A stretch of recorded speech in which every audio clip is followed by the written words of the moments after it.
Hume's argument, in a nutshell, is that extraordinary events require extraordinary evidence.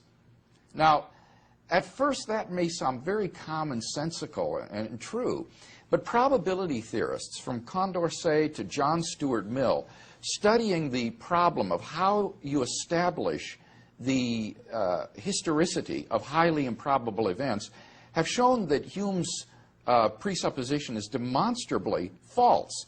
Otherwise, if Hume were correct, you could never be rational in believing a report on the morning news that the winning pick in last night's lottery was a certain number, because that is an extraordinarily improbable event, and therefore you should never believe any report of such a thing. But clearly that's ridiculous. Something has obviously gone wrong.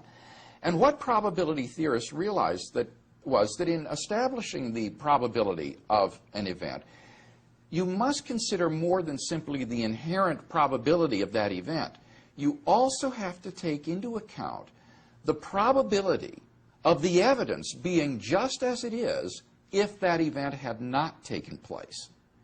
And thus, in the case of the evening news, what is the probability that this winning pick would be reported on the evening news if that event had not taken place? Well, if that's low enough, that offsets any improbability in the event itself. So, with respect to the miracles and the resurrection of Jesus, the question would be, what is the probability that we should have things like the empty tomb, the post-mortem appearances of Jesus, the sudden origin of the disciples' faith in God's having raised Jesus from the dead, if in fact the resurrection had not occurred?